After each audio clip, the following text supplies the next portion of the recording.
ونعوذ بالله من شرور أنفسنا ومن سيئات أعمالنا من يهده الله فلا مضل له ومن يضلله فلا هادي له ونشهد أن لا إله إلا الله وحده لا شريك له ونشهد أن سيدنا ونبينا ومولانا محمدا عبده ورسوله صلى الله تعالى عليه وعلى آله وأصحابه وبارك وسلم تسليما كثيرا أما بعد فأعوذ بالله من الشيطان الرجيم بسم الله الرحمن الرحيم يريدون ليطفئوا نور الله بأفواههم والله متم نوره ولو كره الكافرون هو الذي أرسل رسوله بالهدى ودين الحق ليظهره على الدين كله ولو كره المشركون بسم الله الرحمن الرحيم وما آتاكم الرسول فخذوه وما نهاكم عنه فانتهوا واتقوا الله إن الله شديد العقاب صدق الله مولانا العظيم عن العباس بن عبد المطلب رضي الله تعالى عنه قال قال رسول الله صلى الله عليه وسلم ذاق طعم الإيمان من رضي بالله ربا وبالإسلام دينا وبمحمد رسولا أو كما قال عليه الصلاة والسلام.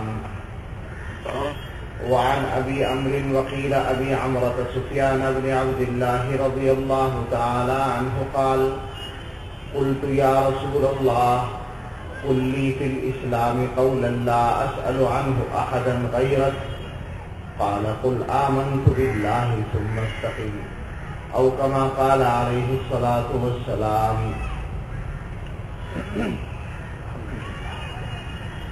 اس کا احسان ہے، اس کا فیضان ہے، میری ہستی کو اس نے سنوارا بہت. اس کا احسان ہے، اس کا فیضان ہے، بزم ہستی کو اس نے سنوارا بہت. آج اشکوں سے میں نے محمد لکھا صلی اللہ علیہ وسلم. آج اشکوں سے میں نے محمد لکھا اور پھر اس کو ہونٹوں سے چوما بہت. تیرے صدیق فاروق عثمان علی ان کا امت میں اونچا ہے درجہ بہت. تیرے اصحاب نے تجھ کو پرکھا بہت، تجھ کو سوچا بہت، تجھ کو چاہا بہت. وہ تو رحمت ہی رحمت ہے سب کے لیے، وہ ہوں اپنے قبیلے کے یا غیر ہوں. ان کے کردار عفو و کرم کے لیے فتح مکہ کا ہے ایک حوالہ بہت. آپ کو مال و زر جو بھی جب بھی ملا دوسروں ہی میں تقسیم اسے کر دیا، اور اپنے لیے ایک چٹائی بہت، بے چھنے جو کے آٹے کی ٹکیا بہت. وہ پیمبر بھی تھے، وہ سپاہی بھی تھے، بانی سلطنت بھی تھے، حاکم بھی تھے. ان کا ہم تھا کوئی بھی نہ مجھ کو ملا، میں نے تاریخ عالم میں ڈھونڈا بہت. متحد ہو نہ جائیں تیرے امتی، بن نہ جائیں کہیں ایک طاقت نہیں. ہو نہ جائے تیرا دین پھر حکمراں، تیرے اعداء کو ہے آج کھٹکا بہت. مگر ہم اللہ کے بھروسے پر کہیں کہ سید ولد آدم شفیع الامم نازش بزم عالم جمیل الشیم، تیرے رستے کو ہرگز نہ چھوڑیں گے ہم. انشاءاللہ ہم سب کہیں سید ولد آدم شفیع الامم نازش بزم عالم جمیل الشیم، تیرے رستے کو ہرگز نہ چھوڑیں گے ہم، تیری سنت کو ہرگز نہ چھوڑیں گے ہم. چاہے ہم کو ستائے یہ دنیا بہت، ہم تو سرسبز و شاداب وہ پیڑ ہیں جن کو ابر رسالت نے سینچا بہت. ہم تو سرسبز و شاداب وہ پیڑ ہیں جن کو ابر رسالت نے سینچا بہت. آج بھی ہمیں اپنی جڑوں پر کھڑے، زور آندھی نے یوں تو لگایا بہت. میرے جتنے بھی ہیں اہل خانہ جہاں سب کے چہروں سے ہے نور ایمان عیاں، آفتاب رسالت تیرا شکریہ، میرے گھر میں ہے تیرا اجالا بہت۔ تو درودوں میں ہے، تو سلاموں میں ہے، تو اذانوں میں ہے، تو نمازوں میں ہے۔ اذان ہو ہی رہی ہے۔ تو درودوں میں ہے، تو سلاموں میں ہے، تو اذانوں میں ہے، تو نمازوں میں ہے، سارے عالم میں پھیلی ہے خوشبو تیری، سارے جگ میں تیرے نام لیوا بہت، صلی اللہ علیہ وسلم۔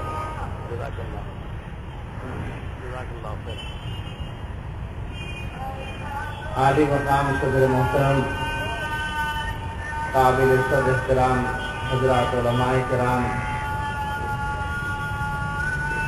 اور محترم معزز بھائیوں، بزرگوں، دوستوں،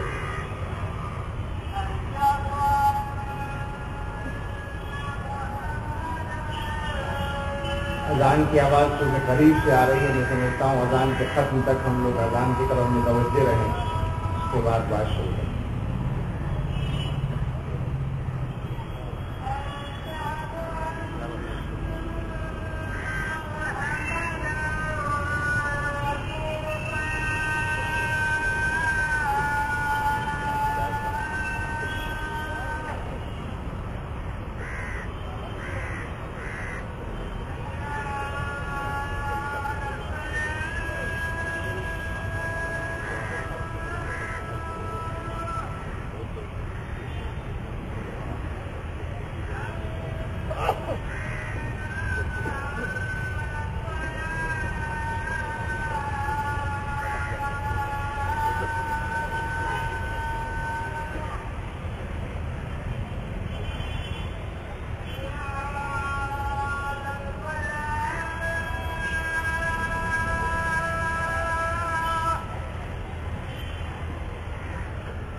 سب سے پہلے اللہ رب العزت کا شکر ادا کرتے ہیں، اور ہم سبھی کو اللہ کا شکر ادا کرنا چاہیے کہ اللہ تعالیٰ نے ہمیں ایک دینی اجتماع میں دین کی کچھ باتیں سننے کے لیے جمع ہونے کا یہ مبارک موقع عطا فرمایا۔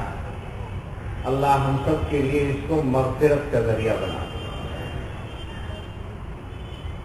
یہ بات ہمیں ہر وقت یاد رکھنی چاہیے، بالکل بے تکلفی سے میں یاد کرنا چاہتا ہوں صفائی کے ساتھ، کہ ہمیں اگر اللہ تعالیٰ کی طرف سے کسی دینی کام کی توفیق ہوتی ہے، چاہے وہ چھوٹا ہو یا بڑا، تو ہمیں اللہ کا شکر ادا کرنا چاہیے۔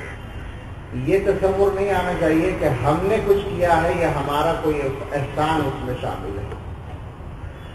ایک بات بالکل سادگی سے میں بتا دوں، ایک مرتبہ ایک جلسے میں دلی میں ایک مدرسے کا جلسہ تھا، اس میں شرکت ہوئی، تو ناظم جلسہ نے لوگوں کا بہت زیادہ شکریہ ادا کیا، اور میری تقریر سے پہلے، اور کچھ لوگ دروازے میں کھڑے ہوئے تھے، ان سے بار بار یہ درخواست کی کہ آپ اندر تشریف لائیں، بیٹھیں، تشریف رکھیں، ہمارے جلسے کو کامیاب بنائیں، آخر تک ہمارا ساتھ دیں، اور ایسا کریں اور ویسا کریں، بہت ساری باتیں انہوں نے کہی۔ اس کے بعد انہوں نے بولنے کے لیے مجھے دعوت دی، تو میں نے حمد و ثنا کے بعد لوگوں سے کہا کہ ابھی ناظم جلسہ جو کچھ فرما رہے تھے آپ سے، بہت زیادہ ہی شکریہ آپ کا ادا کر رہے تھے، بلکہ یہ سمجھا رہے تھے، یقین دلا رہے تھے کہ آپ کی وجہ سے جلسہ کامیاب ہوگا، آپ احسان کریں ہم پر کہ ہمارے جلسے کو کامیاب کر دیں، سن لیں ہماری بات، بیٹھ جائیں ہمارے جلسے میں۔ تو یہ ان کا کام تھا، اخلاقی فرض تھا ان کا، وہ میزبان تھے۔ لیکن میں میزبان نہیں ہوں، اس لیے میں آپ سے بے تکلفی سے کہہ سکتا ہوں، میں نے ان لوگوں سے کہا کہ میں آپ سے بے تکلفی سے کہہ سکتا ہوں کہ جو آدمی جلسے میں یہ سمجھ کر آیا ہو کہ میرے جانے کی وجہ سے جلسہ کامیاب ہوگا یا میرا کوئی احسان مدرسے والوں پر ہوگا، اگر اس نیت سے کوئی آیا ہے تو میں بالکل اصرار کے ساتھ کہتا ہوں صفائی سے کہ وہ ابھی اٹھ کر چلا جائے۔ یہاں صرف وہ آدمی بیٹھے جو یہ نیت کر کے آیا ہو کہ میرا فائدہ ہوگا، جو یہ سمجھ کر آیا ہو کہ دین کی بات میں سنوں گا تو اس سے مجھے ثواب ملے گا، ہدایت ملے گی اور میرا فائدہ ہوگا، اپنا فائدہ سمجھ کر بیٹھیے۔ اور یہ بات صرف آپ سے نہیں کہی جا رہی ہے بلکہ یہ ہم سب کے لیے ہے، ہم جتنے بھی دین کی خدمت سے وابستہ لوگ ہیں، ہم سب کا یہ معاملہ ہے کہ ہم اگر اللہ کے دین کا کوئی چھوٹے سے چھوٹا کام کریں، ہم کیا کریں، اللہ تعالیٰ کام لے لیں چھوٹا یا بڑا، تو یہ صرف ان کا احسان ہے، ان کا کرم ہے، کسی کا اللہ پر، اللہ کے دین پر کوئی احسان نہیں۔ اللہ تعالیٰ ہم سب کو شکر کی توفیق عطا فرمائے۔ جیسا کہ صدر اجلاس دامت برکاتہ نے اور حضرت مولانا مفتی افتخار احمد صاحب دامت برکاتہ نے بتایا کہ یہ طالب علم آپ کے اس عظیم الشان شہر میں پہلی بار حاضر ہوا ہے، اور یہ معلوم ہے کہ آپ کے ہاں بڑے بڑے اکابر علماء خطباء تشریف بھی لاتے رہتے ہیں اور یہاں خود بھی پائے جاتے ہیں ماشاءاللہ۔ تو ایسے میں ایک طالب علم کی بات سننے کے لیے آپ تشریف فرما ہے، یہ ذاتی طور پر اس پر بہرحال آپ کا احسان ہے، دین کے اعتبار سے نہیں میں کہہ رہا ہوں، اپنی ذات کے اعتبار سے کہتا ہوں۔ اور عرض یہ کرتا ہوں کہ یہ جو کچھ ہوتا ہے، یہ جو دینی سرگرمیاں ہیں، مدرسے چل رہے ہیں، جلسے ہوتے ہیں، اصلاح معاشرہ کی تحریکیں چلائی جاتی ہیں، محنتیں کی جاتی ہیں، یا تبلیغ جماعت کا کام ہوتا ہے، خانقاہیں چل رہی ہیں، ان میں تزکیہ نفس کا اور اصلاح کا کام ہوتا ہے، یہ دین کی جتنی ساری سرگرمیاں ہیں، بہت مختصر اور آسان لفظوں میں اپنی طالب علمانہ حیثیت سے یہ عرض کروں گا کہ ان سب کا مقصد کیا ہے۔ صاف طور پر جان لیں کہ ان سب کا مقصد یہ ہے کہ ہم مسلمانوں کی نسبت اور ہمارا رشتہ حضرت محمد رسول اللہ صلی اللہ علیہ وسلم کے ساتھ مضبوط ہو جائے، مستحکم ہو جائے۔ ہمارا جو آپ کا رشتہ ہے وہ یہی رشتہ ہے۔ ابھی 2 مہینے پہلے کی بات ہے، میرا آسام کے بہت دور کے علاقے میں جانا ہوا، دلی سے سیدھی فلائٹ بھی نہیں تھی، ایک جگہ گیا بدل کر دوسری فلائٹ سے جانا پڑا۔ تو میں نے ان لوگ زبان بھی وہ لوگ بہت کم سمجھتے ہیں، بہت آسان کر کے ہلکا کر کے بولنا پڑ رہا تھا، وہ سمجھ رہے تھے بھارت۔ تو میں نے ان لوگوں سے کہا کہ ہم اور آپ، نہ ہمارا کوئی علاقہ ایک ہے، نہ ہماری گویا رشتہ داریاں ہیں، نہ قرابتیں ہیں، کوئی واسطہ ہمارا اور آپ کا ایک دوسرے سے نہیں ہے، مگر ہمارا اور آپ کا ایک رشتہ ہے، اور وہ رشتہ دنیا کے ہر رشتے سے زیادہ مضبوط ہے۔ وہی آپ سے میں عرض کرتا ہوں کہ واقعہ یہی ہے کہ ہمارے اور آپ کے علاقے میں ایک لمبا فاصلہ ہے، ہمارا اور آپ کا ملنا جلنا بھی پہلی بار ہو رہا ہے، ملاقات اور دیکھنا ایک دوسرے کو، مگر ہمارا اور آپ کا ایک رشتہ ہے، اور وہ رشتہ دنیا کے سارے رشتوں سے زیادہ مضبوط ہے، اور وہ رشتہ وہ ہے جو ساری دنیا کے مسلمانوں کو ایک لڑی میں پروتا ہے، اور وہ رشتہ ہے حضرت محمد رسول اللہ صلی اللہ علیہ وسلم کی غلامی کا رشتہ۔ ہم سب آقا کے غلام ہیں، ہم سب آپ کے نام لیوا ہیں، ہم سب آپ کے ماننے والے ہیں، یہ رشتہ ہم سب کو ایک دوسرے سے جوڑتا ہے، اور یہ نسبت آپ یاد رکھیں، اس نسبت کو تازہ کرنا، اس نسبت کو طاقتور بنانا، ہمارا جو رشتہ حضرت محمد رسول اللہ صلی اللہ علیہ وسلم کی ذات اقدس کے ساتھ ہے، اس کو تازہ کرنا اور مضبوط بنانا ان ساری محنتوں کا خلاصہ ہے۔ اور اگر کوئی جلسہ، کوئی محنت اس رشتے کو جوڑنے میں اور مضبوط کرنے میں کسی قدر بھی کامیاب ہو جائے تو ہم یہ سمجھیں کہ اللہ کے فضل و کرم سے یہ محنت کامیاب ہو گئی۔ اللہ تعالیٰ ہمارے آج کے اس اجلاس کو بھی اس نسبت کے اور رشتے کے تازہ کرنے کے لیے قبول فرما لے۔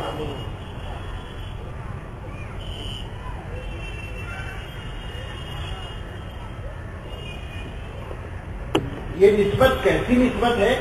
چند مثالوں سے میں اس کو واضح کیا کرتا ہوں۔ انسان مثالوں سے بات کو جلدی سمجھتا ہے، اور ہمیں تو نمونے دیے گئے ہیں کہ ان کے راستے پر ہم چلیں، تو ہم آپ کے سامنے چند نمونے ہی ذکر کرتے ہیں اس نسبت کے، اور اس کے بعد اپنی بات آگے کرتے ہیں۔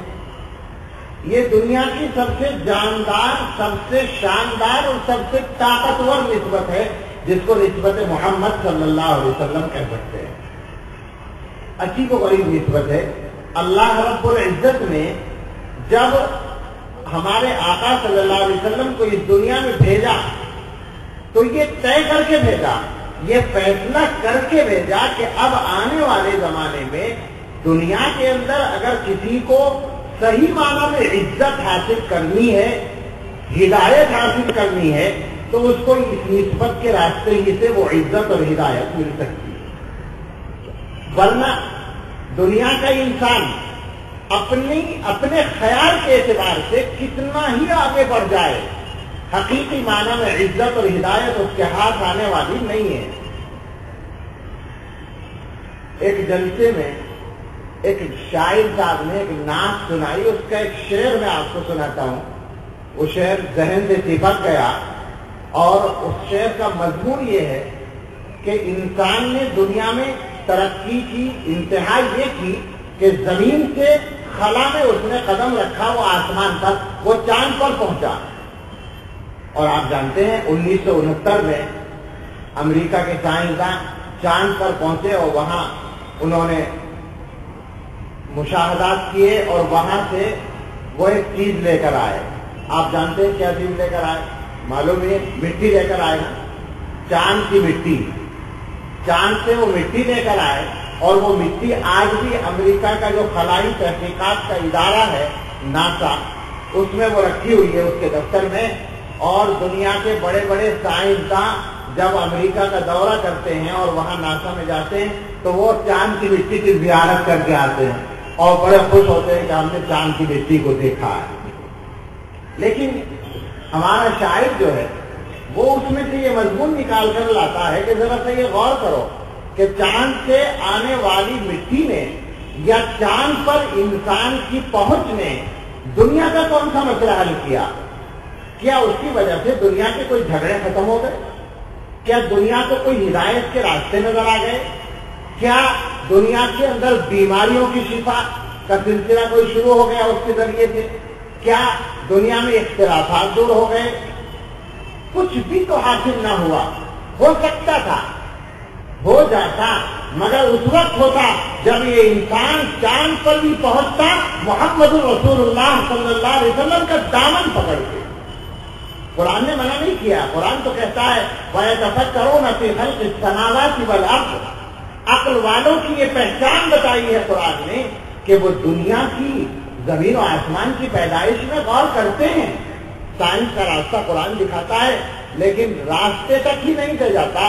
قرآن کا جو مشن ہے وہ منزل تک پہنچانا ہے، اور وہ منزل کیا ہے؟ ربنا ما خلقت هذا باطلا سبحانک، اے ہمارے رب تو نے اس کائنات کو بیکار نہیں پیدا کیا، تیری شان عظیم ہے۔ سائنسداں جو اللہ کی اس کائنات کو دنیا کے عام انسانوں سے زیادہ قریب سے دیکھتا ہے اور اس کی حقیقت کو بہت ہی گہرائی سے جانتا ہے، وہ کیوں نہیں پہنچتا ربنا ما خلقت هذا باطلا تک؟ وہ کیوں نہیں پہنچتا اس مخلوق کے خالق تک؟ وہ کیوں نہیں پہچانتا اس کائنات کی پیدا کرنے والی عجیب و غریب ذات کو؟ کیوں؟ اس لیے کہ وہ محمد رسول اللہ صلی اللہ علیہ وسلم کا دامن پکڑ کے نہیں جاتا، اس کو راستہ سیدھا نہیں ہوتا، وہ غلط راستے پہ چلا جاتا ہے۔ چاند پر پہنچنے کے حوالے سے ایک واقعہ ڈاکٹر حمید اللہ صاحب رحمۃ اللہ علیہ نے لکھا ہے، جو حیدرآباد کے اسلم تھے، اور پھر پیرس میں انہوں نے ساری زندگی علمی کام کیا، تبلیغی کام کیا، بہت بڑی شخصیت تھی۔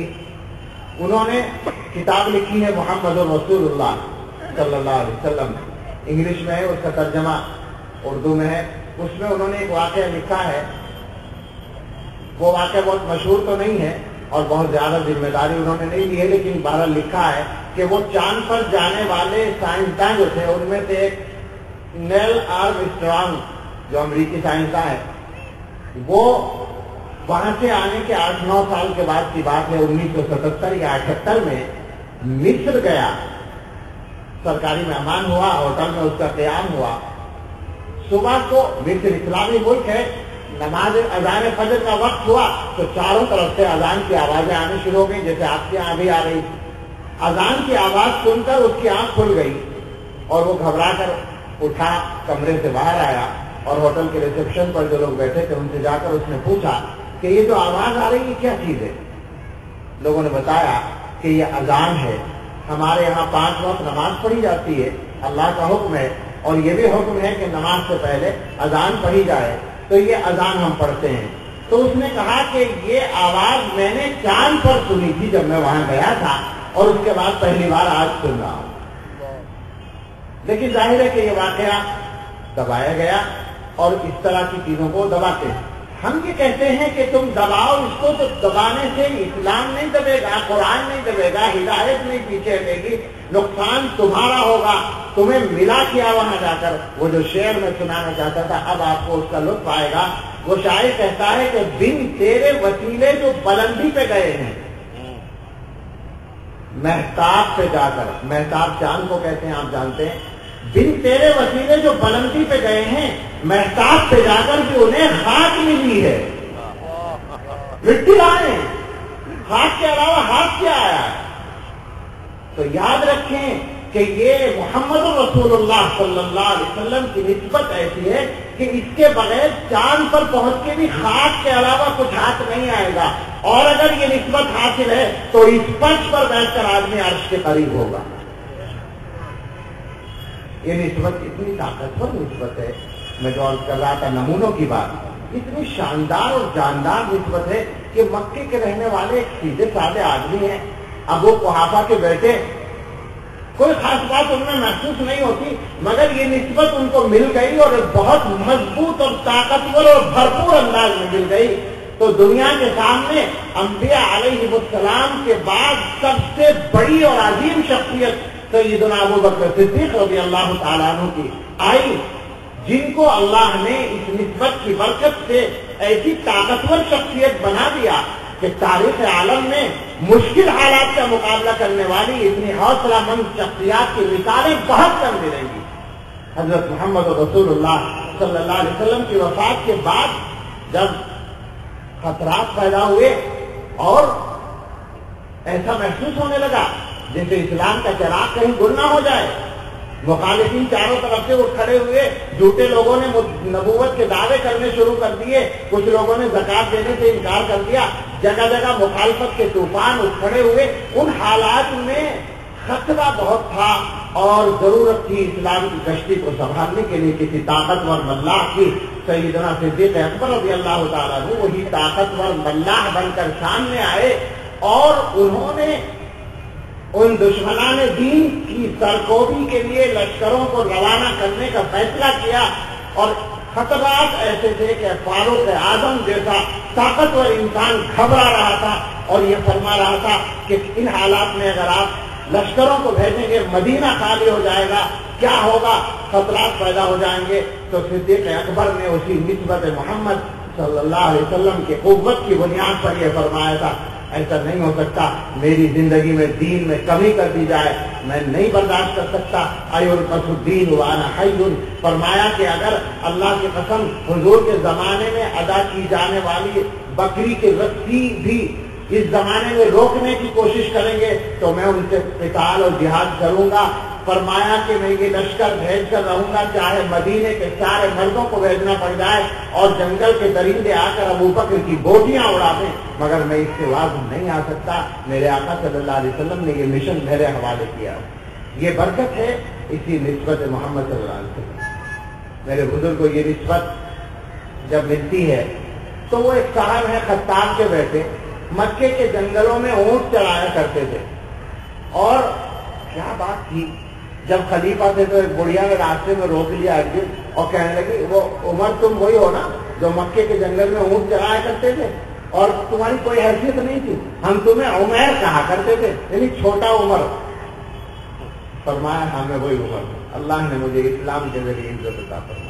ایک ایسا معمولی انسان جو مکے کی وادیوں میں اونٹ چرانے کا کام کرتا ہے، اس کو یہ نسبت ملتی ہے محمد رسول اللہ صلی اللہ علیہ وسلم کی، تو وہ دنیا کے کامیاب ترین حکمرانوں کی فہرست میں اعلیٰ جگہ پاتا ہے، اور اس کے ہاتھ پر اسلامی حکومت کے دائرے میں 20 لاکھ مربع میل کا علاقہ داخل ہوتا ہے۔ فاروق اعظم رضی اللہ تعالیٰ عنہ، یہ برکت کیا ہے، کس کی ہے؟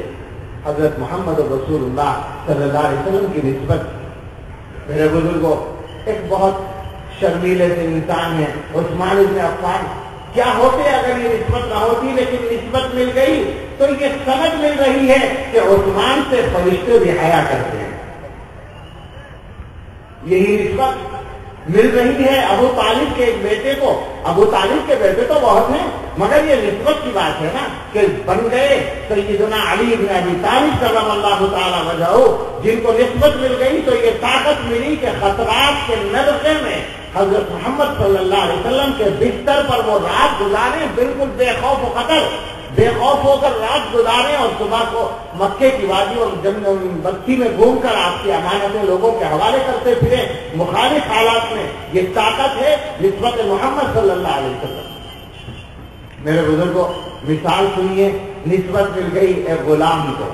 اوہو، غلام کی کیا حیثیت تھی مکے میں، غلام کی کیا حیثیت تھی عرب میں، اور غلام بھی کہاں کا رہنے والا، حبشہ کے علاقے کا، دور دراز کا رہنے والا، جس کی شکل دیکھنے کے لائق نہیں، بے حیثیت غلام ہے، مکے کے مالدار لوگوں کا غلام ہے، مگر وہی غلام بن گیا محمد رسول اللہ صلی اللہ علیہ وسلم کا غلام۔ تو دنیا کے سامنے بلال حبشی رضی اللہ تعالیٰ عنہ کی شخصیت آئی کہ جب وہ مکے کے مالداروں کے غلام سے کوئی حیثیت نہیں تھی اور وہ بن گئے محمد صلی اللہ علیہ وسلم کے غلام، اور ان کی نسبت مل گئی تو اتنی طاقت آ گئی کہ وہ مکے کے طاقتور انسان سارے جتن کر کے، ساری طاقتیں خرچ کر کے بلال جیسے غلام سے اپنی مرضی کا ایک لفظ نہیں نکلوا سکے، لا الہ الا اللہ محمد رسول اللہ بلال نے کہہ دیا تو اس سے ہٹانے میں کامیاب نہیں ہو سکے۔ اور شخصیت اتنی اوپر گئی کہ سیدنا عمر فاروق رضی اللہ تعالیٰ عنہ نے بلال جیسے غلام کے لیے کہا ہمارے آقا ہے بلال۔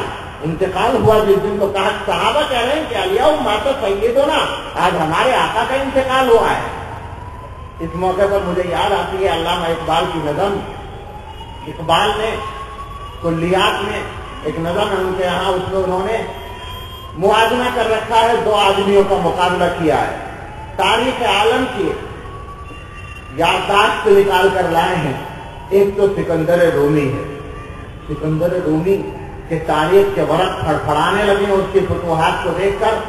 وہ سکندر رومی جو دنیا میں صرف 32 سال زندہ رہا، 32 سال کی عمر کے اندر اس نے آدھی دنیا کو فتح کر لیا، اور اس کی طاقت کا اور اس کی صلاحیت کا اور اس کی بہادری کا اور اس کی تیاری کا یہ عالم تھا کہ ایران جیسی مضبوط طاقت اس کے سامنے پسو قاچاق کی طرح اڑ رہی تھی۔ وہ سکندر رومی جس نے اتنی سی عمر میں آدھی دنیا کو اپنے زیر نگین کر لیا۔ ایک طرف تو اس کا نام لکھتے ہیں اقبال، اور دوسری طرف نام رکھا ہے بلال کا۔ وہ بلال جن کے پاس شاید رہنے کے لیے ایک ڈھنگ کا گھر بھی نہیں ہوگا۔ موازنہ کرتے ہیں اور پوچھتے ہیں ہم سے اور آپ سے پوچھتے ہیں کہ بتاؤ وہ سکندر رومی آج دنیا میں زندہ ہے یا بلال زندہ ہے؟ یہاں سے دنیا کے کسی کونے تک چلے جاؤ، کوئی ایسا آدمی نہیں ملے گا جو یوں کہنے کے لیے تیار ہو کہ میں سکندر رومی کی اولاد ہوں، یا میں کہ سکندر رومی سے نسبت رکھتا ہوں، یا میں سکندر رومی کو اپنا آقا مانتا ہوں۔ دنیا میں کہیں چلی جائیے کوئی نام لینے والا نہیں ملے گا، لیکن بلال حبشی کے نام پر مر مٹنے والے دنیا کے ہر خطے میں لاکھوں انسان مل جائیں گے۔ آج دنیا کے اربوں مسلمان بلال حبشی کو اپنا آقا مانتے ہیں، ہم سب مانتے ہیں، ہم سب ان کے غلاموں میں نام لکھوانے پر خوش ہیں۔ ہماری آخری سعادت ہے کہ ان کے غلاموں میں ہمارا نام آ جائے۔ حضرت مولانا قاری صدیق صاحب نور اللہ مرقدہ کی نعت کا ایک مقطع ہے، ثاقب حضرت کا تخلص ہے۔ حضرت نے فرمایا کہ جو پہنچا حشر میں ثاقب فرشتے سب پکار اٹھے محمد کے غلاموں کا غلام آیا. ہم سب کی آخری درجے کی سعادت کے آقا کے غلاموں میں ہمارا نام آ جائے. یہ کس کی برکت ہے؟ فقط نسبت محمد صلی اللہ علیہ وسلم. میرے بزرگوں، حضرات صحابہ کی مثالیں اگر ہم بیان کرتے رہیں تو صحابہ تو لاکھوں ہیں اور ہر ایک اس کی بہترین مثال ہے. اصحابی کا نجوم اہتدیتم، یہ صحابہ تو ستاروں کی طرح ہیں. ستارے کو کسی بھی ستارے کو نگاہ میں رکھ کر راستے کا نشان پانے کی کوشش کرو گے، راستہ مل جائے گا. سارے صحابہ ایسے ہی ہیں اور ان کو اعلیٰ درجے پر حضرت محمد صلی اللہ علیہ وسلم کی نسبت ملی ہوئی ہے. اس لیے ہم اس مثالوں کو صحابہ کرام سے آگے بڑھا کر یہ عرض کرتے ہیں اور یہ ثابت کرنا چاہتے ہیں کہ حضرت محمد صلی اللہ علیہ وسلم کی نسبت اتنی طاقتور ہے کہ وہ نہ عرب کے خطے کے ساتھ خاص ہے نہ آپ کے زمانے کے ساتھ خاص ہے. جس طرح یہ نسبت آپ کی حیات طیبہ میں طاقتور تھی، کام کر رہی تھی، آج بھی وہ آفتاب عالم تاب اسی طرح سے اپنے نور سے دنیا کو روشن کر رہا ہے. لاکھ ستارے ہر طرف، ظلمت شب جہاں جہاں، ایک طلوع آفتاب دشت و چمن شہر شہر. یہ نسبت مل گئی ایک صاحب کو. اتفاق سے جو مثال میرے ذہن میں آئی ہے وہ بھی آپ شریک رہنے والے ہیں. اور عجیب و غریب بات ہے، ایک ہاتھ بیکار ہے، ایک پیر بیکار ہے، یعنی لنگڑے بھی ہیں لنجے بھی ہیں، اور صاحب حبشہ کے ہیں تو شکل صورت آپ خود سوچ لیجیے دیکھنے کے لائق ہی نہیں اگر آپ ظاہری شکل کو جائیں. لیکن اللہ نے مقام ہی دے رکھا ہے کہ وہ مسجد حرام کے کونے میں نماز پڑھ رہے ہیں اور بالکل پہلی صدی کے آخری سالوں کی بات ہے. اپنے وقت کا طاقتور ترین انسان، اسلامی خلافت کا بادشاہ، خلیفہ یہ ہو لیکن بادشاہوں کی طرح ہے، سلیمان ابن عبد الملک. اسلامی خلافت اس زمانے میں دنیا کی سب سے بڑی طاقت تھی اور سلیمان کو تو اپنی خود ذاتی طاقت پر بھی ناز تھا. بڑا وجیح و شکیل آدمی تھا، بہت اس کا ایک شان تھی. مگر صاحب وہ سلیمان ابن عبد الملک ان بڑے میاں کے پیچھے بیٹھا ہوا ہے. وہ بڑے میاں نماز پڑھ رہے ہیں اور یہ اس انتظار میں ہے کہ ان کی نماز ختم ہو تو ملاقات کرے. ادب کے ساتھ بیٹھا، نماز پوری ہو گئی، نفلیں پڑھ رہے تھے، ملاقات کی، دعا کے لیے کہا، کچھ مسائل پوچھے، دعا کے لیے کہہ کر رخصت ہو گیا. اس کے ساتھ جو ملک شام سے شہزادے آئے تھے ان کی سمجھ میں نہیں آیا. بڑا تعجب ہوا کہ ہمارا یہ اتنا طاقتور بڑا شان و شوکت والا بادشاہ یہ تو کسی کو خاطر میں نہیں لاتا، یہ ان بڑے میاں کے سامنے اس طرح کیسے بیٹھا. تو ان میں سے ایک شہزادے نے پوچھا کہ کون سا ہے؟ تو اس نے کہا بھی بتاتا ہوں. اعلان کرنے والے کو بلایا اور اس سے کہا کہ اعلان کر دو کہ یہ حج کا زمانہ چل رہا ہے، اس حج کے زمانے میں جس کسی کو فتویٰ پوچھنا ہو تو عطا ابن ابی رباح سے پوچھے. ان بڑے میاں کا نام ہے عطا ابن ابی رباح، حبشہ کے رہنے والے تھے، کسی بڑھیا کے غلام تھے. اس نے آزاد کر دیا تھا دیندار دیکھ کر. اللہ تعالیٰ نے علم عطا فرمایا، تقویٰ عطا فرمایا، مختصر لفظوں میں محمد رسول اللہ صلی اللہ علیہ وسلم کی نسبت عطا فرمائی تو اللہ نے یہ عظیم شان ان کو دی. لیجیے ایک مثال اور ذہن میں آئی. نو مسلم خاندان ہے، یہ نسبت ملنے کے لیے سید ہونا ضروری نہیں، کوئی برادری ضروری نہیں. ایران کا خاندان ہے، اس خاندان کے ایک صاحب ہیں، ثابت نام ہے، ان کے یہاں بیٹا پیدا ہوتا ہے، نعمان اس کا نام رکھا جاتا ہے. معمولی سا خاندان ہے، کوئی خاص بات نہیں ہے، مگر یہ نسبت مل گئی تو اللہ اکبر. دنیا کے سامنے امام الائمہ حضرت امام اعظم ابو حنیفہ رحمۃ اللہ علیہ کی شخصیت آئی. امام اعظم ابو حنیفہ جنہوں نے لاکھوں مسائل قرآن و حدیث سے مستنبط کر کے دنیا پر عملی طور سے یہ ثابت کر دیا کہ آج سے لے کر قیامت تک آنے والی انسانیت کے تمام مسائل کا حل عملی طور پر اگر کوئی قانون، کوئی شریعت پیش کر سکتی ہے تو وہ اسلامی شریعت اور اسلامی قانون. آج امام ابو حنیفہ پر تبصرہ کرنے والے تو مل جائیں گے، لیکن ذرا کوئی اس کا نمونہ پیش کر کے دکھائے کہ تم سے اگر دنیا کے مسائل حل کرنے کے لیے کوئی رہنمائی حاصل کرے تو امام ابو حنیفہ کی اتفاق کے بغیر تم دنیا کی رہنمائی آج نہیں کر سکتے. ہمارے وہ بھائی جو اپنے آپ کو اہل حدیث کہتے ہیں، ان کا ایک بہت بڑا ادارہ ہے ہمارے یہاں یو پی میں، اس کا ایک فتویٰ میں نے پڑھا، ویسی ضمن بات آ گئی ہے. ایک فتوا پڑھا ایک رسالے میں چھپا ہوا، کوئی عرض تو نہیں کہنا، اس میں پوچھنے والے نے 3 سوال پوچھے تھے، مفتی صاحب نے 2 سوالوں کا جواب لکھا حدیث کی روشنی میں، حدیث میں مل گیا۔ تیسرے سوال کے جواب میں یہ لکھا ہوا تھا کہ اس کا جواب حدیث میں نہیں ملا، لہذا ہم لکھنے سے معذور ہیں، آپ کہیں اور سے معلوم کر لیں اور جو معلوم ہو ہمیں بھی بتا دیں۔ اندازہ کریں کہ کوئی دنیا کا دوسرے مذہب کا آدمی اگر ان سے آ کر پوچھے کہ تمہارے مذہب میں اس سوال کا جواب نہیں ہے تو تمہارا مذہب کیا ہے، تم کیسے دعویٰ کرتے ہو کہ اسلام ساری دنیا کے مسائل کو حل کر سکتا ہے، کیا جواب دیں گے؟ اور سوال یہ ہے کہ جب حدیث میں اس کا جواب نہیں ہے تو آپ کیوں کہتے ہیں کہ کہیں اور سے معلوم کر لو، کہیں اور سے حدیث کوئی گھڑ کے نہیں دے گا؟ اس کا مطلب تو یہی ہوا نا کہ ابو حنیفہ سے پوچھ کے بتا دے گا وہ، اس کا مطلب یہ کہ امام ابو حنیفہ کی ضرورت ہے، اسی سے کام چلتا ہے۔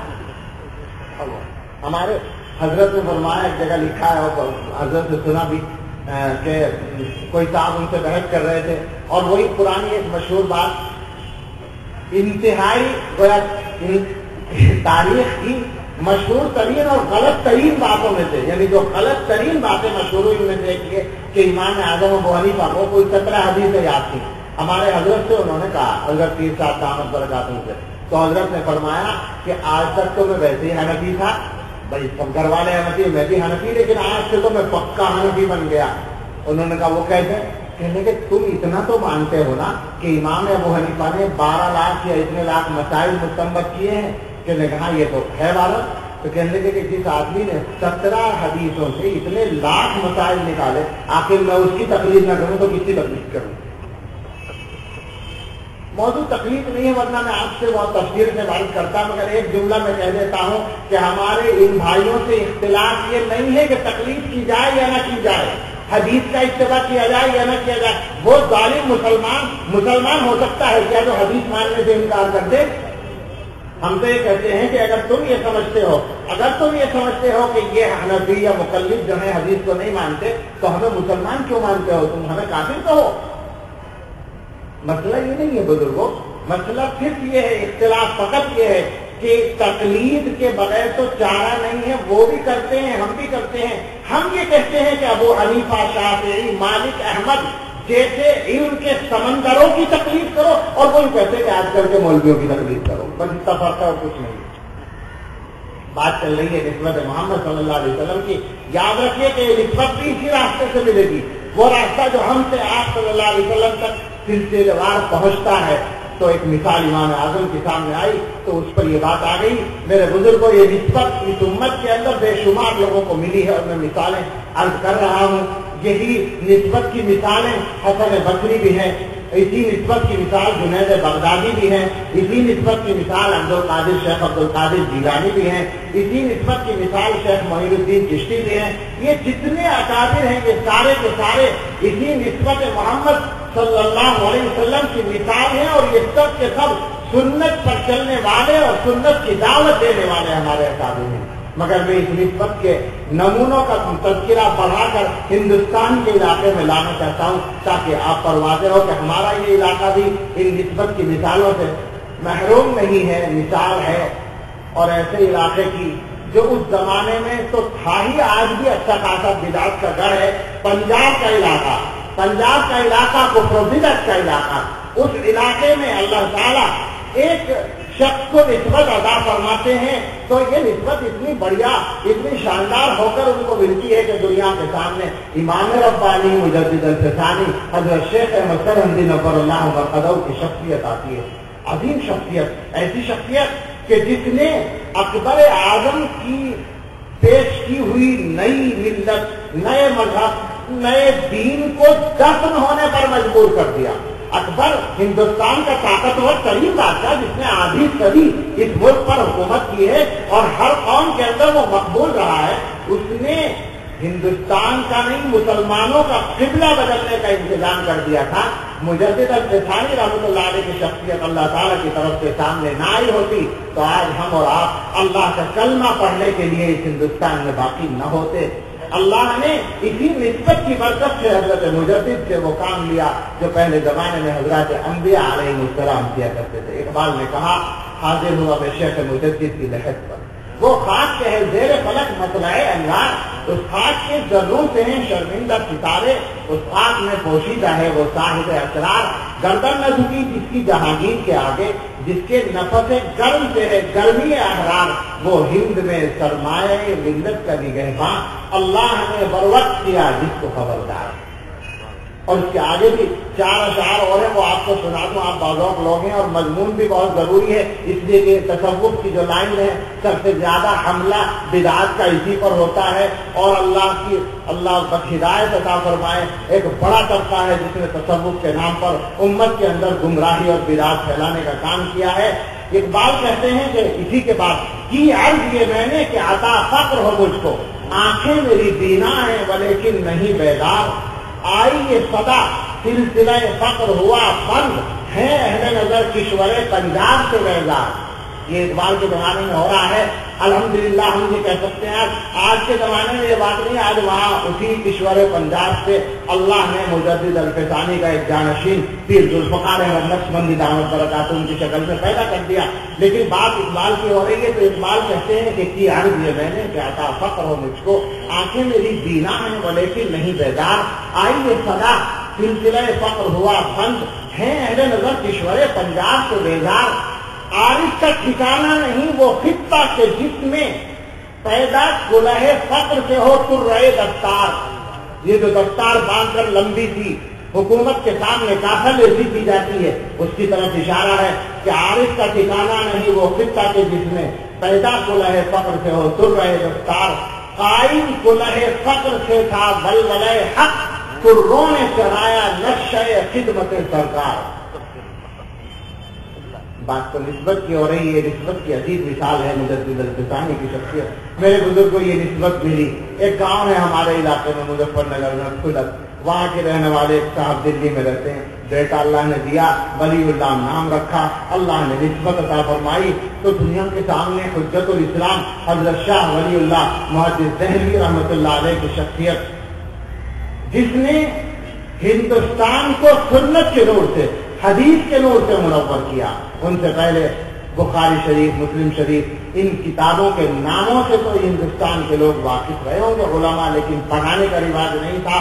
مدینہ طیبہ گئے اور وہاں سے شیخ طاہر مدنی سے حدیث کا علم حاصل کیا اور صحاح ستہ کو ہندوستان میں لائے، اور پورے اس خطے ہی میں نہیں بلکہ پوری دنیا میں الحمدللہ اللہ تعالیٰ نے ان کے سلسلے سے حدیث کو عام کیا اور اس کے فیض کو پھیلایا۔ میرے بزرگوں یہی نسبت ایک اور صاحب ہیں، وہیں سے سلسلہ جڑتا ہے، رائے بریلی کے سید ہیں، سیدوں کو بھی ملتی ہے اور برہمن زادوں کو بھی ملتی ہے، اور کوئی اگر کسی دلت کی اولاد مسلمان ہو جائے اور اس نسبت کو حاصل کرنے کے لیے محنت کرے اس کو بھی ملتی ہے۔ یہ نسبت جہاں پہنچتی ہے روشنی پیدا کر دیتی ہے، جہاں پہنچتی ہے نور پیدا ہو جاتا ہے، جہاں پہنچتی ہے طاقت آ جاتی ہے۔ یہ تو ایسا پاور ہاؤس ہے کہ جو اس سے جڑ جائے گا اس کے اندر لہر دوڑ جائے گی۔ نسبت سید صاحب کو مل گئی تو دنیا کے سامنے امام المجاہدین حضرت سید احمد شہید رائے بریلوی رحمۃ اللہ علیہ کی شخصیت آئی، جن کے بارے میں ہمارے کابل نے لکھا کہ جو ان کی صحبت میں تھوڑی دیر بیٹھ گیا اس سے سنتیں کبھی نہیں چھوٹی، اس کا مزاج بھی سنت کے مطابق زندگی گزارنے کا بن گیا۔ دورہ کیا ہندوستان کے ایک کنارے سے دوسرے کنارے کا، تو وہ حالت پیدا ہو گئی جس کو کسی شاعر نے کہا ہے، خلیل احمد نظامی نے ان کی سیرت کے مقدمے میں وہ شعر نقل کیا ہے کہ الہی مجھے بھی شہادت نصیب۔ ہر آدمی کہنے لگا الہی مجھے بھی شہادت نصیب، یہ افضل سے افضل عبادت نصیب۔ میرے بزرگوں یہ نسبت سنیے اور مل گئی۔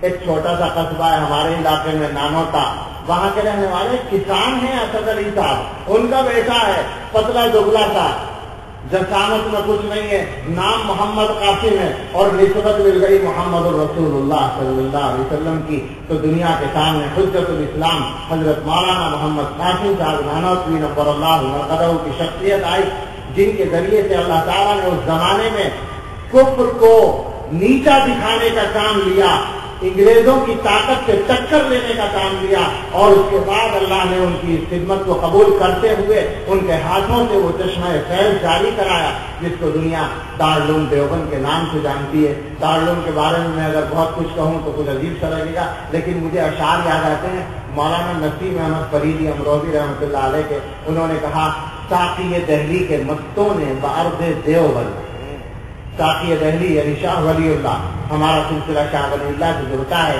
حضرت شاہ ولی اللہ رحمۃ اللہ علیہ کے بیٹے شاہ عبدالعزیز وہی جانشین، ان سے سلسلہ آگے بڑھا، ان کے نواسے شاہ اسحاق صاحب، ان کے شاگرد حضرت شاہ عبدالغنی مجددی جو ہمارے نقشبندی مجددی سلسلے کے مشائخ میں ہیں، اور ان کے شاگرد امام ربانی حضرت مولانا رشید احمد گنگوہی اور حضرت مولانا محمد قاسم صاحب نانوتوی نور اللہ مرقدہما، یہ سلسلہ ہے۔ تو فرمایا کہ ساقی دہلی کے مستوں نے بعرض دیوبند جب رکھی بنیاد میخانہ بطور یادگار، دور دور اثاگر صحبائے طیبہ کا ہوا، جرعہ نوشان ازل آئے قطار اندر قطار، قاسم و محمود و انور نے لنھائے خم کے خم، اپنی وسعت کے مطابق پی گیا ہر بادہ خار۔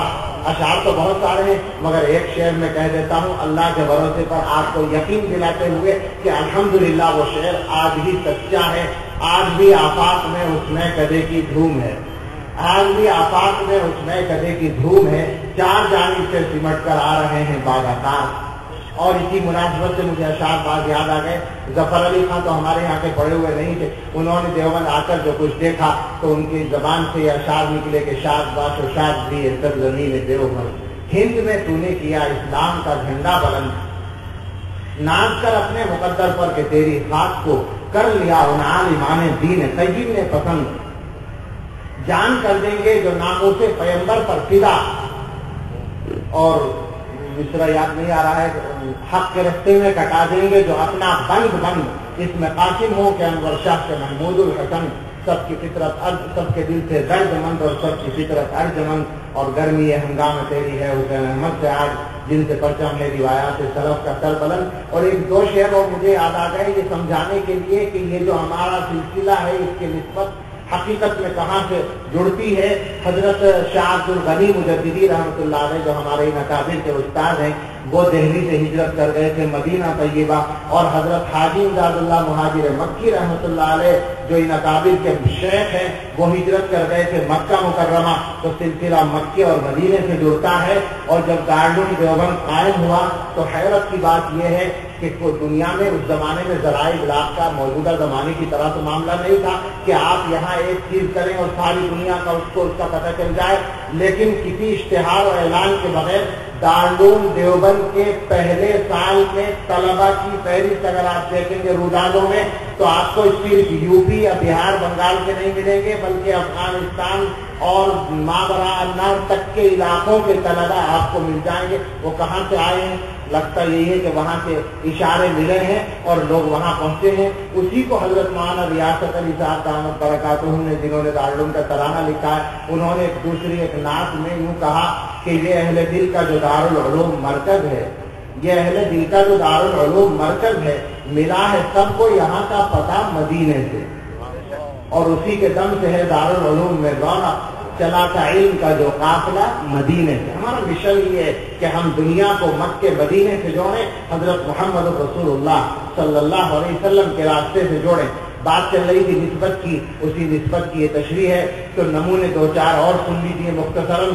ہمارے سامنے نام آتے ہیں تو ہم دیکھتے ہیں کہ یہ نسبت مل گئی دیوبند کے رہنے والے، دیوبند والوں کو بھی تو ملنی چاہیے تھی نا، دیوبند والے کو ملی اور بڑے شاندار طریقے سے ملی، تو دنیا کے سامنے شیخ الہند، شیخ العالم حضرت مولانا محمود حسن دیوبندی نور اللہ مرقدہ کی شخصیت آئی، جنہوں نے بوریے پر بیٹھ کر مدرسے میں پڑھاتے ہوئے دنیا کی اس طاقت کو جس کی سلطنت میں سورج غروب نہیں ہوتا تھا، اس طاقت کو ایسا جھٹکا دیا کہ اگرچہ اس وقت آپ کی تحریک بظاہر ناکام نظر آتی ہے، مگر 30 سال کے بعد ہندوستان جو آزاد ہوتا ہے، حقیقت یہ ہے اسی جھٹکے کا اثر ہے جو شیخ الہند نے ریشمی رومال کی تحریک کے ذریعے انگریزوں کی طاقت کو دیا تھا۔ عجیب شخصیت ہے، انگریز گھبراتے تھے، ساری طاقت کے باوجود ایک مولوی سے مدرسے کو اس مولوی سے ڈرتی تھی. وہ دنیا کی سب سے بڑی طاقت. یہ کہاں کی طاقت ہے؟ یہ اصل میں اپنی ذات کی طاقت نہیں ہے, یہ نسبت محمد صلی اللہ علیہ وسلم کی طاقت ہے. اور میرے بزرگوں, یہی نسبت ایک اور صاحب ہے, ایک چھوٹا سا قصبہ ہے تھانہ بہو, وہاں کے رہنے والے کو مل گئی تو دنیا کے سامنے ایک ایسا انسان کہ دنیا کے لفظ بول رہا ہوں, صرف مسلمانوں کے نہیں, دنیا کے بڑے بڑے مصنفوں کی فہرست اگر آپ بنائیں گے, چھوٹی سے چھوٹی فہرست, تو حکیم الامت مولانا اشرف علی تھانوی نور اللہ مرقدہ کے نام کے بغیر وہ فہرست مکمل نہیں ہو سکتی. ایسی شخصیت اللہ تعالیٰ نے اسی نسبت کی برکت سے پیدا فرمائی. اور میرے بزرگ کو یہی نسبت مل گئی. ایک چھوٹا سا گاؤں ہے ٹانڈا فیض آباد کے قریب, وہاں کے رہنے والے ایک سید صاحب کے بیٹے کو تو شیخ الاسلام والمسلمین حضرت مولانا سید حسین احمد مدنی نور اللہ مرقدہ کی پرنور شخصیت, جن کو اللہ نے یہ سعادت عطا فرمائی کہ دارالعلوم سے فیض حاصل کرنے کے بعد مسجد نبوی کے اندر بیٹھ کر, روضہ اقدس کے قریب بیٹھ کر یہ اشارہ کرتے ہوئے کہ اس قبر اطہر کے ساکن میرے آقا صلی اللہ علیہ وسلم کی یہ حدیث ہے. 14 سال تک اللہ تعالیٰ نے حدیث پڑھانے کی شرف عطا فرمایا. میرے بزرگ کو یہی نسبت مل گئی. کاندلے کے رہنے والے ایک کمزور جسم کے مولانا صاحب کو تو اللہ اکبر دنیا کے سامنے امام تبلیغ حضرت مولانا محمد الیاس کاندلوی نور اللہ مرقدہ کی شخصیت آئی, جن کے اخلاص کی برکت سے اللہ تعالیٰ نے ان کے ذریعے ایک عظیم تحریک جاری فرمائی, جس سے دنیا میں دین کا بڑا کام ہوا اور الحمدللہ ہو رہا ہے. میرے بزرگوں, یہ نسبت چل رہی ہے, مل رہی ہے, حاصل کرنے والے حاصل کر رہے ہیں. ظاہر بات ہے ہماری زبان سے یہ اس نسبت کی مثالوں کا تذکرہ چلے تو اس زمانے کی تازہ ترین مثال کے ذکر کے بغیر تو بات مکمل نہیں ہوگی. الحمدللہ ہمارے بہت سارے اکابر ہیں جو اس کے نمونے میں پیش کیے جا سکتے ہیں, اور ایک نمونہ جس سے آپ واقف ہیں تو انہی کا نام لیتا ہوں. قطب عالم حضرت اقدس حضرت مولانا پیر ذوالفقار احمد نقشبندی دامت برکاتہم. الحمدللہ اللہ تعالیٰ نے ہم لوگوں کو اس زمانے میں پہلے اکابر کا ایک نمونہ, جس سے یقین آ جائے کہ پہلے ایسے لوگ ہوا کرتے تھے, بالکل نمونہ دیکھ کر زیادہ سمجھ میں آتا ہے, وہ عطا فرمائے اللہ تعالیٰ نے. اللہ حضرت کے فیض کو عام فرمائے اور ہمیں بھی ان سے استفادے کی توفیق عطا فرمائے. تو کہنا کہ ہے, اب یہ کرنا ہے کہ یہ ساری جو محنتیں ہیں میرے بزرگوں, ان سب کا خلاصہ اور ان سب کا مقصد یہ ہے کہ ہم سب کو حضرت محمد رسول اللہ صلی اللہ علیہ وسلم کی نسبت میں جائے. ہم سب مسلمان ہیں, ہم سب اللہ پر ایمان رکھتے ہیں, ہم سب اللہ کے نبی پر ایمان رکھتے ہیں, ہم سب اسلام کو اپنا مذہب مانتے ہیں. لیکن ایک حدیث میں نے آپ کے سامنے پڑھی ہے, حضرت عباس بن عبد المطلب رضی اللہ تعالیٰ عنہ روایت کرتے ہیں کہ اللہ کے رسول صلی اللہ علیہ وسلم نے فرمایا, ایمان کا ذائقہ اس شخص کو ملتا ہے جو اللہ کو اپنا رب, اسلام کو اپنا دین اور محمد صلی اللہ علیہ وسلم کو اپنا رسول مان کر خوش ہو, مطمئن ہو. ہم مانتے ہیں مگر ہمارے جو حالات ہیں وہ ہمیں یہ بتانے کے لیے کافی ہیں کہ ہمارا ماننا اس درجے کا نہیں ہے جس درجے میں ایمان کا ذائقہ حاصل ہوتا ہے. اللہ کو ہم مانتے ہیں, ہمارا رب اللہ ہے, مگر کیا اللہ کو ہم یاد بھی کرتے ہیں؟ مجبوری میں کرتے ہیں, آسانی سے نہیں کرتے, خیر و عافیت کی حالت میں نہیں کرتے. پریشانی کے وقت میں تو کر لیتے ہیں, پریشانی کے وقت میں بھی ہم میں بہت سے لوگ اتنے کمزور درجے کو پہنچے ہوئے کہ پریشانی میں بھی یاد نہیں کرتے اللہ کی پناہ. اور اس سے بڑھ کر یہ کہ دنیا کا کوئی آدمی آ کر کھڑا ہو اور وہ ہمارے دل کے اندر اللہ کی ذات کے بارے میں شک پیدا کرنے کی کوشش کرے, ہم سوچنے لگتے ہیں. ایک آدمی ہم سے کہے تم اللہ کو مانتے ہو, تم نے دیکھا ہے اللہ کو؟ اب ہم سوچیں گے, بیٹھیں گے کہ واقعی دیکھا تو نہیں ہے, پتہ نہیں ہے یا کہاں ہے, دیکھا تو نہیں ہے, نعوذ باللہ. اسی لمحے میں اگر کوئی ہم سے پوچھے کہ تمہارے پاس عقل پائی جاتی ہے تو ہم کہیں گے سب سے بڑی, دنیا میں سب سے بڑی عقل پائی جاتی ہے. دیکھی ہے کبھی وہ عقل؟ دیکھی تو نہیں ہے, پھر کہاں ہے؟ اللہ کو کے ہونے کے لیے دیکھنا ضروری ہے اور عقل کو ہونے کے لیے دیکھنا ضروری نہیں ہے. یہ بھی تمہاری بے عقلی. انسان کی کامل عقل کا تقاضا یہ ہے کہ وہ اللہ کی ذات کو مانے اور اللہ پر ایسا ایمان رکھے. امام راضی رحمۃ اللہ علیہ سے کہا تھا نا شیطان نے کہ دیکھو تم تو دلیل قائم کرتے ہو, ایمان تو وہ ہے گاؤں والے کا. اس سے کہا تھا ایک آدمی نے کہ تم اللہ کو ایک مانتے ہو؟ کہنے لگا مانتا ہوں. کہا کیا دلیل ہے تمہارے پاس؟ کہنے لگے اگر اب کے دلیل مانگے گا تو یہ ہل جو میرے ہاتھ میں یہ تیرے سر سے مار دوں گا. وہ زمین کو جوتنے کے لیے جو ہل چلاتے ہیں، کہنے لگے اگر دوبارہ دلیل پوچھو گے تو یہ ہل تمہارے سر پہ مار دوں گا.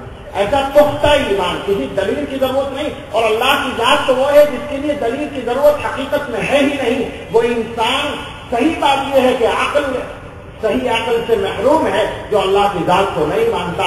اللہ کی ذات ہر قدم پہ نظر آتی ہے.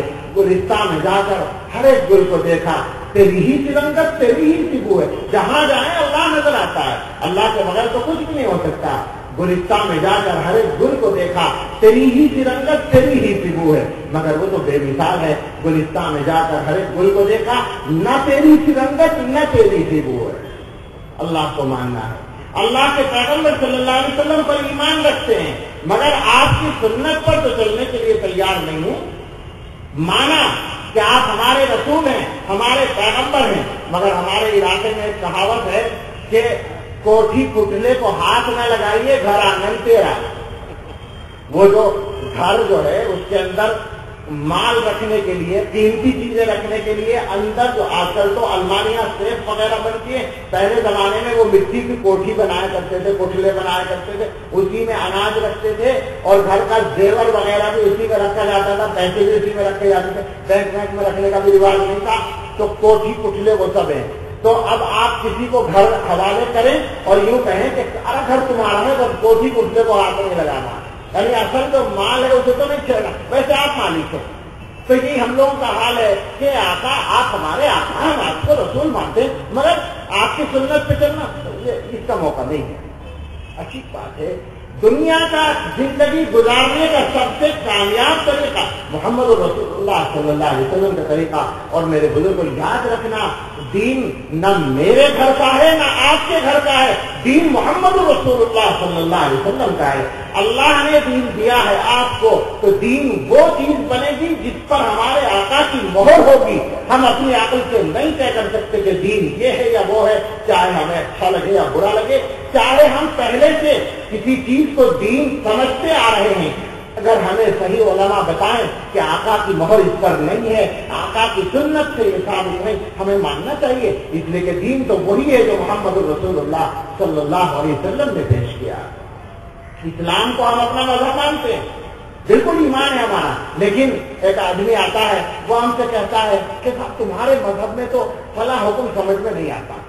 عجیب بات ہے بھائی. یہ مثال کے طور پر میں کہتا ہوں، میری بات شاید لمبی ہو رہی ہے، مجھے سمیٹنی چاہیے بات. ایک آدمی کہتا ہے کہ صاحب یہ نمازیں جو ہیں ساری نمازیں کام کے وقت میں رکھ دی اللہ تعالیٰ نے. دوپہر سے کاروبار شروع ہوتا ہے، دکانیں کھلتی ہیں، بازار کھلتا ہے، پتہ چلا اذان ہو گئی، ظہر کی نماز پڑھنے جائیے. ابھی آ کر بیٹھے تھے، تھوڑا سا کام کیا تھا، عصر کی اذان ہو گئی، اور عصر کے بعد تو بس چائے پینے کی مہلت ملی تھی کہ مغرب کی اذان ہو گئی، اور مغرب کی تھوڑی دیر بعد عشاء کے، بس آپ نماز ہی پڑھتے رہیے، آپ دکان پہ بھی نہ بیٹھیے، کاروبار بھی نہ کیجیے. اب ہم سوچنے لگے کہ ہاں یہ بات تو صحیح ہے، واقعی ساری نمازیں تو کاروبار کے وقت میں، یہ کیسا حکم ہے اسلام کا، کچھ سمجھ میں نہیں آتا. اگر صحیح علم اور صحیح رہنمائی اور صحیح علماء کی صحبت ہمیں حاصل ہے تو ہماری عقل یہ بتائے گی کہ یہ دنیا الٹی چل رہی ہے، اسلام سیدھا ہے. بالکل میں اس کی طرف کی وضاحت کروں گا. اللہ نے کام کے وقت میں نمازیں نہیں رکھی ہیں. کام کے لیے وقت مقرر کیا ہے وہ جب انسان کی جسمانی طاقت عروج پر ہوتی ہے. ڈاکٹروں سے پوچھئے، حکیموں سے پوچھئے، جیسے جیسے سورج اٹھتا ہے انسان کی طاقت کا عروج ہوتا ہے، اور جیسے ہی زوال ہوتا ہے سورج کا دوپہر کو اور ڈھلنا شروع ہوتا ہے انسان کی طاقت بھی ڈھلنی شروع ہو جاتی ہے. آپ معلوم کر لیں، جو چیز شام کو نقصان زیادہ دیتی ہے صبح کو نقصان کم دیتی ہے. اگر کسی چیز کا پرہیز ہے اور وہ کھانے کو جی چاہتا ہے، وہ صرف شوگر کے مریض ہوتے ہیں اور پرہیز کرتے ہوئے پریشان ہوتے ہیں، میں ان کو مشورہ دے رہا ہوں کام آئے گا کہ اگر کھانی ہے تو صبح کے وقت میں کھا لیں، کم نقصان دے گی، شام کو زیادہ نقصان دیتی ہے. انسان کی طاقت کا عروج جو ہے وہ صبح کو ہوتا ہے. اللہ نے صبح سے دوپہر تک کا وقت اصلاً کاروبار کے لیے رکھا ہے. اس کے بعد کا وقت تو کھانا کھا کر آرام کریں، شام کو اپنے رشتہ داروں سے ملیں، مریضوں کی عیادت کریں، غریبوں کی مدد کریں، اللہ کی یاد کریں، اور اس کے بعد عشاء کی نماز پڑھ کے سو جائیں. مگر آج کی دنیا نے زندگی کے نظام کو الٹ دیا اور اس نظام نے مسائل پیدا کیے ہیں. مسائل تو پیدا کیے ہیں, یہ موضوع نہیں ہے ورنہ میں اس میں تفصیل کرتا. ایک مثال کے طور پر کہتا ہوں کہ جیسے دنیا نے یہ نظام بنایا ہے, دوپہر کو کاروبار شروع ہوتا ہے. دوپہر بھی ہم کہہ رہے ہیں ورنہ وہ تو اس کو صبح ہی کہتے ہیں, وہ تو صبح کہتے ہیں اس کو جو دوپہر ہے. میرے ساتھ یہ ہوا کہ ایک مریض کے ساتھ دلی کے ایک ہاسپٹل میں, آنکھ کا بہت بڑا اسپتال ہے, اس میں جانا ہوا. آنکھ کی اینجیوگرافی چل رہی تھی ہمارے مریض کی. دوسرے سردار کی لائن میں تھے, میں باہر بیٹھا ہوا تھا انتظار میں, اور وہ صاحب بھی بیٹھے تھے. ان کی ہونے والی تھی بات, میں نمبر آنے والا تھا ان کا. ان کے ساتھ ان کی اہلیہ بھی تھی. اندر سے کمپاؤنڈر نے آ کر پوچھا کہ آپ نے کچھ کھا تو نہیں رکھا ہے؟ اس کے لیے خالی پیٹ کی ضرورت تھی غالباً. اور یہ ٹائم ہو رہا تھا 3:30 بجے شام, یعنی ظہر کے بعد 3:30 بج رہے تھے. تو اس نے پوچھا کہ آپ نے کچھ کھایا تو نہیں ہے؟ تو ان کی اہلیہ نے فوراً جواب دیا کہ نہیں کچھ نہیں کھایا تھا, صبح 1:30 بجے ناشتے میں پکوڑا کھایا تھا. صبح 1:30 بجے, وہ جو دوپہر کو 1:30 بجتے ہیں اس کو کہا کہ صبح 1:30 بجے ناشتے میں پکوڑا کھایا تھا. تو نظام کو الٹ دیا ہے. اور نقصان کیا پہنچا؟ میں نے جو کہا کہ مسائل پیدا ہو رہے ہیں. مسائل, آج ساری دنیا پریشان ہے بجلی کی قلت سے. پاور چاہیے, ہے نہیں.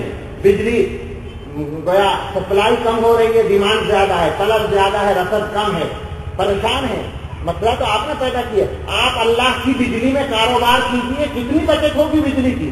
صبح سے دوپہر تک کاروبار ہوگا تو بجلی کی ضرورت پڑے گی. اللہ کے سورج کی روشنی کافی ہو جائے گی. آپ نے مصیبت خود کھڑی کی ہے. مصیبت پیدا کرتے ہیں, پھر مسئلے کا حل پیش کرتے ہیں اور پریشان کرتے ہیں دنیا کو. خیر, عرض یہ کرنا تھا کہ اسلام کے جتنے بھی احکام ہیں وہ سارے کے سارے انسان کی فطرت کے مطابق ہیں. ہمارا یہ کام نہیں ہے کہ ہم اسلام کے بارے میں غور کرنے بیٹھ جائیں. کام ہمارا یہ ہے کہ ہم اسلام کے بارے میں یہ تحقیق کریں کہ اسلام ہمیں اس مسئلے میں کیا بتاتا ہے, کیوں بتاتا ہے, یہ نہیں کیا بتاتا ہے. یہ اعتماد تو پورا رہنا ضروری ہے کہ اسلام نے جو کہا وہ بالکل ٹھیک کہا. اب ایک آدمی آ کر کہتا ہے کہ صاحب یہ مولوی لوگ جو کہتے ہیں کہ 3 طلاق دے دی, طلاق کا مسئلہ بڑا عجیب ہے نا, بڑی آسانی کے ساتھ دے دیں گے اور اس کے بعد مفتی صاحب کے پیچھے پڑیں گے کہ آپ جائز کر دیں. تو 3 طلاق ایک ساتھ آدمی نے دے دی تو 3 نہیں پڑھنی چاہیے, بڑا نقصان ہوتا ہے. عجیب بات ہے. آپ کے اگر کوئی آدمی 3 مرتبہ شپت مارے تو اور وہ یہ کہے کہ ابھی 1 لگا ہے, ماننے کے لیے تیار ہوگا کوئی؟ دنیا کی ہر چیز میں 3 کا مطلب 3 ہوتا ہے. طلاق کے مسئلے میں آ کر 3 کا مطلب 1 ہو جاتا ہے. پتہ نہیں کون سی عقل آتی ہے ان لوگوں کو. نہ شریعت میں کہیں یہ بات ہے, اور ساری دنیا کے اندر فقہی مذاہب جتنے بھی ہیں وہ سب متفق ہیں 3 طلاق ہیں. موضوعات بہت سارے ہو سکتے ہیں اشارے میں. اب یہ کرنا ہے خلاصے کے طور پر کہ اسلام کے جتنے احکام ہیں ان کے بارے میں پورا اعتماد یہ رکھیے. تو رضی باللہ ربا وبالاسلام دینا وبمحمد رسولا, اس پر عمل ہو کہ اللہ کو رب مانے پوری رضا, پوری خوشی, پورے اعتماد کے ساتھ. اسلام کو اپنا مذہب مانے پورے اعتماد, پوری رضا اور پورے اطمینان کے ساتھ. حضرت محمد صلی اللہ علیہ وسلم کو اپنا رہبر و مقتدا مانے پورے اطمینان اور اعتماد کے ساتھ. اور پھر یہ کوشش کریں کہ ہم آپ کے طریقے پر چلیں, آپ کے طریقے پر زندگی گزاریں.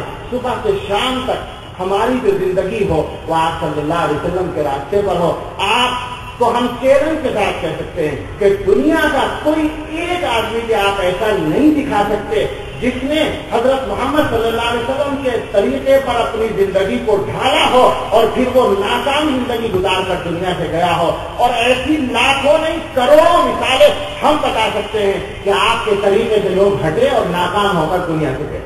ہم تو روزانہ دیکھ رہے ہیں دنیا کے اندر. یہ دنیا جو پریشان ہے, کیوں پریشان ہے؟ اس لیے نہیں کہ اس کے پاس راستہ نہیں, راستہ ہے, اس راستے پر یہ چلنے کو تیار نہیں ہے. وہ راستہ سنت کا راستہ ہے, وہ ہمارے آقا کا راستہ ہے. ہمارے آقا نے جو زندگی گزارنا سکھایا ہے, معاشرے کی بات ہے, اصلاح معاشرہ, جیسا کہ حضرت مفتی صاحب نے اشارہ کیا, وہ معاشرہ نمونہ ہے جو ہمارے آقا نے مدینہ طیبہ میں تیار کیا تھا.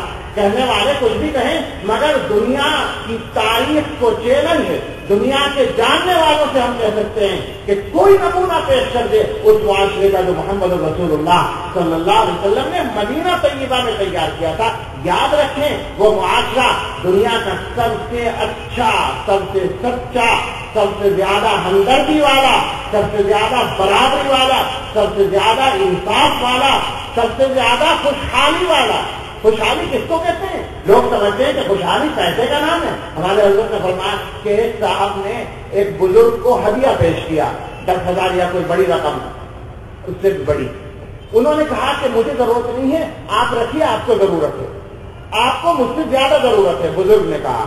تو وہ صاحب کہنے لگے کہ حضرت کیسی بات کرتے ہیں، میں تو اللہ نے مجھے تو کروڑ دیا ہے، مجھے بالکل ضرورت نہیں۔ حضرت نے فرمایا نہیں، آپ کو زیادہ ضرورت ہے، آپ رکھیے، مجھے نہیں ضرورت ہے۔ ان کا نہیں حضرت، آپ مذاق کر رہے ہیں شاید، مجھے کہاں ضرورت ہے، مجھے تو اللہ نے کروڑ دیا ہے، اس میں سے تھوڑا سا میں آپ کو دے رہا ہوں۔ تو حضرت نے فرمایا کہ اچھا ایمانداری سے ایک سوال کا جواب دینا، کیا یہ بتاؤ کہ اگر کوئی دوسرا آدمی تمہیں اتنی ہی رقم ہدیے میں پیش کرے تو تم رکھو گے یا واپس کرو گے؟ قبول کرو گے یا واپس کرو گے؟ سچ بتانا بالکل۔ آدمی ایماندار تھے، انہوں نے سوچ کے کہا کہ حضرت بالکل صحیح بات ہے، میں تو رکھ لوں گا، میں تو واپس نہیں کروں گا اگر کوئی آدمی مجھے دے گا۔ تو حضرت نے فرمایا کروڑ پتی ہونے کے بعد جب تم رکھ لو گے اس کا مطلب تمہیں ضرورت ہے، اور میں منع کر رہا ہوں اس کا مطلب مجھے ضرورت نہیں، تم زیادہ محتاج ہو۔ تو مالداری کا نام خوشحالی نہیں ہے، خوشحالی ہے اللہ کی ذات پر اعتماد کا نام۔ خوشحالی انسان کا اللہ پر بھروسہ ہو وہی خوشحال ہے۔ تو دنیا کا سب سے خوشحال معاشرہ، دنیا کا سب سے زیادہ انصاف والا معاشرہ، دنیا کا سب سے زیادہ روشن خیال معاشرہ، آج روشن خیالی نام رکھ لیا بے حیائی اور آزادی کا۔ اس کا نام روشن خیالی نہیں ہے جس نے انسانیت کو تاریخی کے اندھیروں میں دھکیلا ہے۔ وہ معاشرہ دنیا کا سب سے زیادہ روشن خیال تھا جہاں ہر طاقتور اپنے سے کمزور کی مدد کرتا تھا، ہر طاقتور اپنے سے کمزور کا سہارا بنتا تھا۔ وہ دنیا کا مختصر لفظوں میں کہیں دنیا کا سب سے ترقی یافتہ معاشرہ تھا۔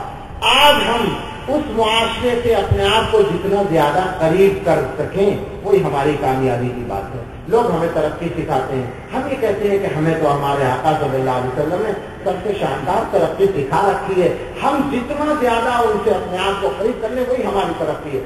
ہماری ترقی یہی ہے کہ ہم اللہ کی یاد کو اپنا مشغلہ بنا لیں۔ کتنا وقت ہم دنیا کے بکھیڑوں میں گزارتے ہیں صبح سے شام تک، کیا کچھ وقت ایسا بھی ہے کہ ہم اپنے بیٹھ کر اپنے اللہ کو یاد کریں، اپنے مالک کا ذکر کریں؟ ہیں کچھ لوگ ایسے معاشرے کے اندر جو 1-8 گھنٹہ اس کام کے لیے نکالتے ہیں، صبح سے شام ہو جاتی ہے۔ ہمیں کیا مرنا نہیں ہے؟ ہم نہیں جانتے کہ ہماری عمر کتنی ہے؟ ہمارے حضرت سے لکھا ہے کہ پیغمبر علیہ السلام کے پاس ایک بڑھیا گئی اور اس نے کہا کہ حضور میرے بچوں کی عمریں کم ہوتی ہیں، دعا کر دیجئے۔ تو انہوں نے پوچھا کتنی عمریں ہوتی ہیں؟ کہنے لگی کوئی 100 سال کی عمر میں مر جاتا ہے، کوئی 150 سال کی عمر میں مر جاتا ہے، کوئی 90 سال کی عمر میں مر جاتا ہے، میرے بچوں کی عمریں کم ہوتی ہیں۔ اس زمانے میں کئی 100 سال عمر ہوتی تھی۔ تو پیغمبر علیہ السلام نے اس بڑھیا سے کہا کہ ایک قوم ایسی بھی آئے گی جن کی ساری عمر بھی 100 سال نہیں ہوا کرے گی، 60 سے 70 کے درمیان اکثر لوگ ہوں گے، 100 تک پہنچنے والے تو بہت کم ہوتے ہیں۔ آج کے اخبار میں دیکھا ہے گرو جی کے بارے میں 135 سال کی راجی مبارکباد دی جائے، بہت مشکل سے ملیں گے ایسے لوگ، اور سچی معنی میں اتنی عمر ہے یا نہیں اللہ جانتا ہے۔ بڑھاپے میں آ کر لوگ عمر کو بڑھاتے بھی ہیں، جوانی میں گھٹاتے ہیں، بڑھاپے میں بڑھاتے ہیں، ہر سال 2 سال بڑھ جاتے ہیں، اور 80 سال کے بعد تو 5 سال بڑھتے ہیں ہر سال۔ تو حضور نے فرمایا علیہ السلام کہ اعمار امتی ما بین 60 الی 70، اور ایک روایت میں ما بین 60 الی 30 و 60، میری امت کی عمریں عام طور پر جو ہیں 60 سے 70 کے درمیان یا 60 سے 63 کے درمیان، وقل من یجوز ذلک، اور اس سے آگے بڑھنے والے لوگ بہت کم ہیں، اتنی سی عمریں۔ تو ان پیغمبر علیہ السلام نے اس بڑھیا سے کہا کہ قوم ایسی آئے گی جن کی ساری عمر 60 سے 70 سال کے بیچ ہوگی۔ تو وہ کہنے لگی کہ کیا وہ لوگ گھر بنایا کریں گے؟ اتنی سی عمر جن لوگوں کو دنیا میں اتنا تھوڑا رہنا ہے وہ کیا گھر بنایا کریں گے؟ حیرت کے ساتھ اس نے پوچھا۔ اگر وہ ہمیں دیکھتی تو وہ سوچتی کہ یہ کتنے احمق لوگ ہیں کہ دنیا کی چھوٹی سی زندگی کے لیے گھر نہیں ساری زندگی کو قربان کر دیتے ہیں اسی گھر کو بنانے کے لیے، اور آخرت کا گھر بنانے کی کوئی تیاری نہیں کرتے۔ اللہ تعالیٰ ہمیں اس کی توفیق عطا فرمائے، اللہ ہمیں اس کی سمجھ عطا فرمائے کہ ہم اپنی کامیابی کے صحیح راستے کو پہچانیں، اپنے اللہ کی یاد اپنے دلوں میں تازہ کریں، اپنے آقا صلی اللہ علیہ وسلم کے اسوہ حسنہ کو اپنائیں، اور مجموعی اعتبار سے ترقی کا وہ راستہ اپنائیں جس کو دنیا چاہے پیچھے چلنا کہے ہم کہیں گے دنیا کی ترقی ہی اس میں ہے. مسلمان اے اسیر غم مسلمان، پلٹ جا جانب مرکز پلٹ جا. زمانہ ہے کہ آگے بڑھ رہا ہے، تو 1400 برس پیچھے کو ہٹ جا. 1400 برس پیچھے مسلمان ہٹ جائے گا. اس کا یہ مطلب نہیں ہے کہ ریل میں سفر کرنا چھوڑ دو، ہوائی جہاز میں سفر کرنا چھوڑ دو، موبائل سے بات کرنا چھوڑ دو. نہیں، دنیا میں اللہ نے جو نعمتیں تمہاری خدمت کے لیے بنائی ہیں ان سب کا تو استعمال کرنا ہی ہے، لیکن ان کو اپنے دل میں نہیں لانا ہے، دل میں جگہ نہیں دینی ہے. دل میں اللہ کی یاد رکھنی ہے، اللہ کی محبت رکھنی ہے، اور اسی کو اپنی کامیابی کی اساس سمجھنا ہے. عمل کی اپنے اساس کیا ہے، وجود ندامت کے پاس کیا ہے. رہے سلامت تمہاری نسبت میرا تو بس آسرا یہی ہے. وآخر دعوانا الحمدللہ رب العالمین. دعا تو آپ کریں.